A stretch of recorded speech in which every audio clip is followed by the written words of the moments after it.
If you're working circular, a circular project in the round or something with a small circumference, working it in the round, there's a lot of different options that you have. So I'm going to show you a couple and how to use them. You have options of using a really small circular needle. We can do magic loop, which is with a long circular needle. Double points, which are not actually as scary as they look. And then these little things look like double points. They're called FlexiFlips from Addi, and they have a little flexible cable there in the middle.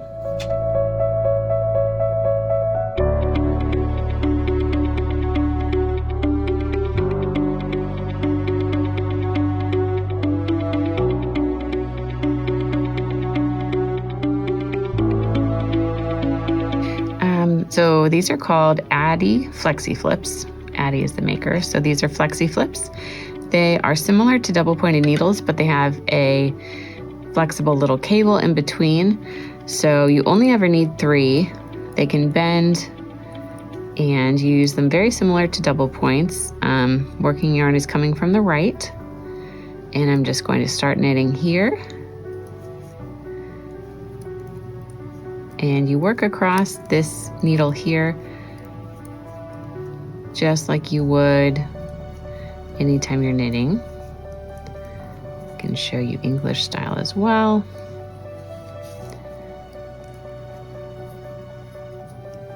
Which is not my usual way, so.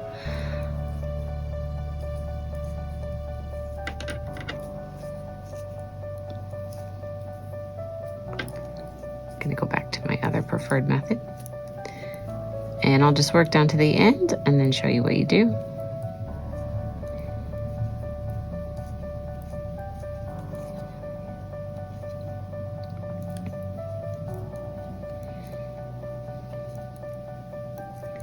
Okay, so you knit the last stitch.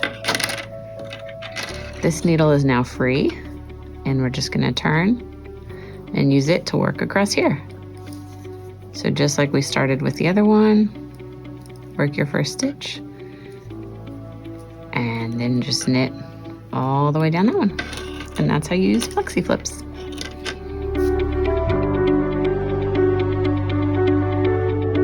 These are double pointed needles. They have points at each end, unlike straight needles, which just end there. And they are useful for working in the round. You can either use 4 or 3 needles to work in the round. We have a small circumference project going here. So your yarn is going to come from the needle on your right hand. If you're right-handed, I'm knitting continental style. So you just start knitting. And one thing to look out for when you're using double points is what is called ladders. It can happen in the space in between the needles. If you don't pull a little bit more snugly there, your stitches can stretch out and you can see the bar between the stitches. So in the transition here, I just take my needle out that I just got done with. I'm going to switch it to my other hand and begin knitting across this needle. This time I'm going to show you English style. Oops. So pick up my yarn, maybe. Things get a little crazy working in between, but that's okay. You just keep going. And I'm gonna make sure I pull nice and snug right there. And then just continue working down the rest of the needle, all the way down this way, and then around and around. That's funny.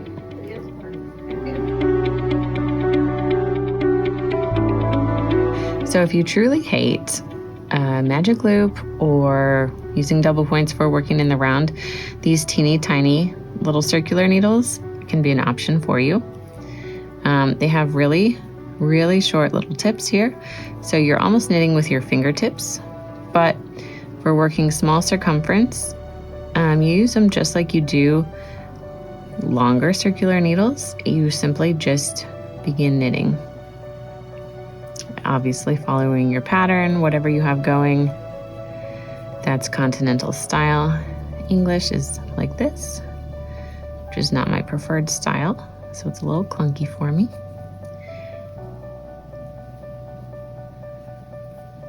And you just keep working around. You can put in markers just like you would any other way. And we have these in 8-inch circumference, 9-inch, and 12-inch. So they're really useful for small things or trying to keep an even tension if you're doing color work on a small circumference project.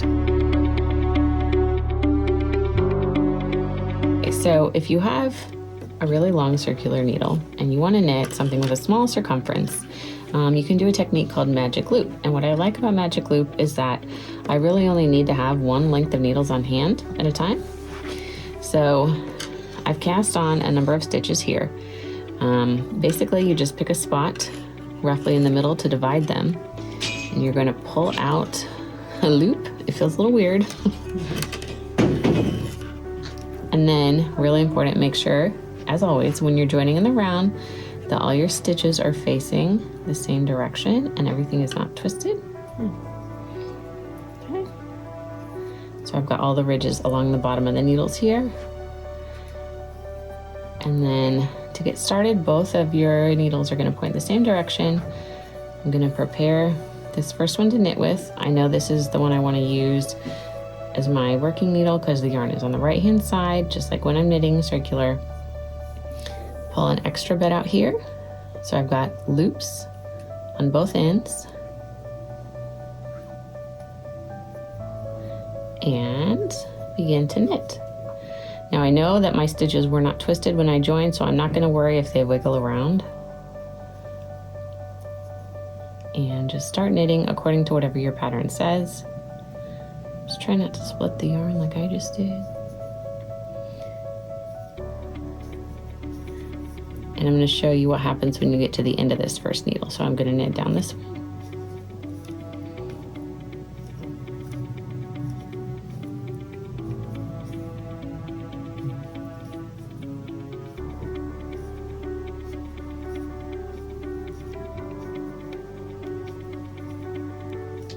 I'm just knitting every stitch, but whatever your pattern says. Okay, so here I am at the last stitch on this needle. I'm going to turn. Give myself a little extra loop down here so I can pull this one, slide this needle in front, down, pull this one out. I've got loops on both sides. The beginning of magic loop is always a little wonky. Don't get frustrated, or do. I mean, it's fair enough if you need to. You might have to start a couple times, and then I just knit down this one. And that'll be one round once you've knit down both sides. So magic loop versus like double points or something, you've got your work split in half. It's still going to be in a circle and it's going to be connected. Now you're going to notice when I get back down to the beginning, often you'll have a bar here and it'll be really spaced out at the beginning of your round because that's where we joined.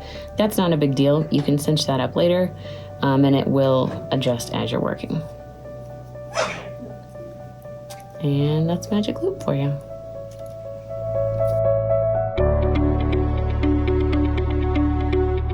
So this is one last option. If you've got a project where your needles are long enough, but they stretch everything out just a little too much more than you would like, you can see how it's looping here. So my circular needle is just a little bit too long for the circumference of this baby dress I'm working on. So what I do is just take my needle in my right hand and pull till I've got a loop. And then I begin knitting. So it's kind of like magic loop. However, I'm just having one loop here. It just holds the extra bit out and it doesn't stretch things out too bad here. So I'm gonna work all the way around, and when I get back here, I will have my loop I can pull out again and keep going. So that's a quick trick you can use if your circular needle is just a little bit too long, but not quite long enough for magic loop.